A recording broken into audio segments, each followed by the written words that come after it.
All right, guys. So now we're going to be talking about chapter three in our leadership textbook. This chapter focused on traits, situational, functional, and relational leadership. So there was one, two, three, four, five different approaches, four different approaches. Those approaches were situational, functional, relational, and transformational approaches. So these have developed over the past 120 years. Again, those are the five primary approaches. Actually, traits is one of them too. My bad. So early social scientists believed that leadership qualities were innate. An individual was either born with these traits needed to be a leader in a leadership position, or they lacked physiological and psychological characteristics necessary for successful leadership. So that's kind of how people thought of it 120 years ago, even 30, 40 years ago. People thought that you were either born with it or you lacked it and you couldn't ever gain it, which is actually really crazy to think about. That's how people, scientists, that's how they thought, because that's just not the case at all. I've seen people that were really quiet, really introverts growing up that have become great leaders, have taken great leadership roles, moving forward through their life.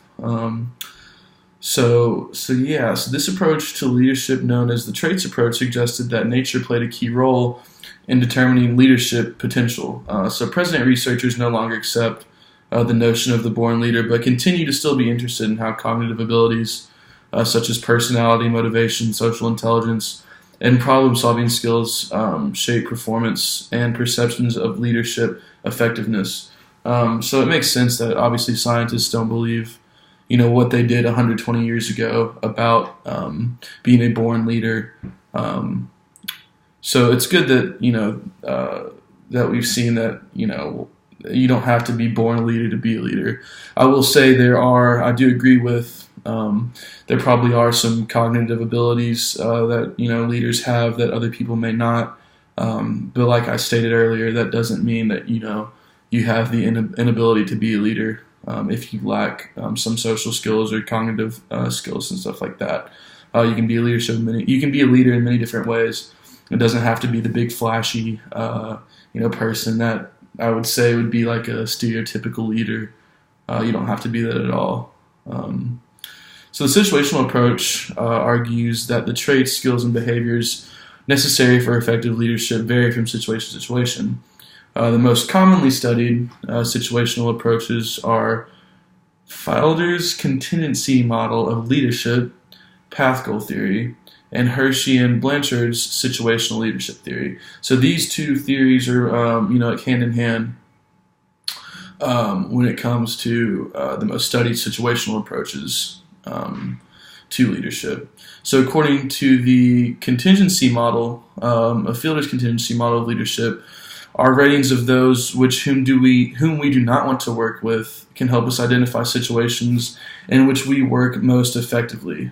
So task-oriented leaders are more likely to succeed when conditions are highly favorable or unfavorable.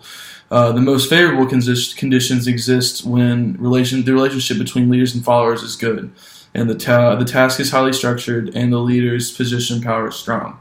The least favorable conditions for people like this are when the leader's-follower relationship is poor, the job is really unorganized and unstructured, and the leader's position power is weak. So interpersonally oriented leaders are more likely to succeed when situational factors are neither extremely favorable nor unfavorable. So this kind of looks at two different types of leaders and how they can effectively work in a workplace environment with certain kind of people. So it's interesting that studies have been done to see what type of people can work with what type of people. And I was just now thinking, I wonder if HR departments even kind of screen applicants that way, more or less. I don't know, it's just interesting to think about. This came to my mind. So according to the Pathfield theory, leaders influence followers' perception of the task and the goal. So two factors are key when choosing the communication style. That is the nature of the followers and the nature of the task. So directive leader communication is most effective when followers are inexperienced or when the task is unstructured. Supportive leadership is appropriate when the task is stressful and dissatisfying, and followers lack confidence and commitment. Participative leader communication is the best when tasks are unstructured and followers feel uncertain as a result. And then achievement-oriented leadership boosts followers' confidence that they can reach challenging goals and is the most effective when performing unstructured tasks.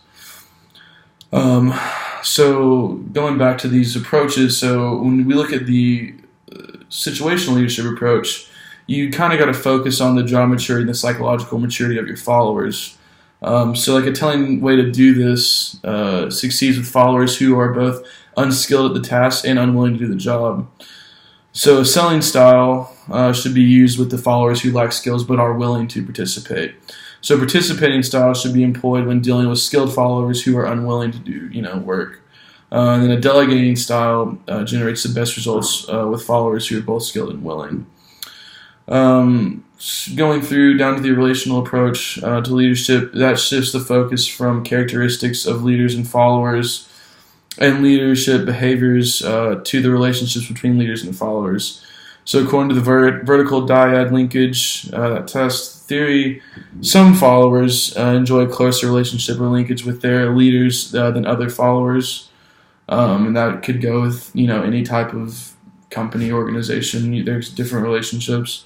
And then in-group leader-follower exchanges are marked by higher levels of trust, mutual influence, and then support than out-group exchanges. And then one more thing we're going to touch on is the leader-member exchange theory, and that focuses on the quality of relationship between an individual leader and a follower, which is really important. So followers in the higher quality of the LMX, like the leader-member exchange, their relationships are generally more productive and satisfying, which makes sense. And people, you should try to establish partnerships with all your followers, not just a few. And the greater number of higher quality relationships you have that you build and you by your followers, the more likely there would be a higher performance in your organization. So this chapter was really interesting. It's interesting to look at these types of subjects in like a theory approach or like different types of approaches. I've never really looked at it that way, I don't think. So this is kind of like the first time I'm really diving deep into this type of content, and I'm really enjoying it. I think it's helping me, think about being a better leader. It's really showing me ways I can become a better leader, and even if I'm a follower, I can still be a leader, like I said in my Chapter 2 video. So, cool.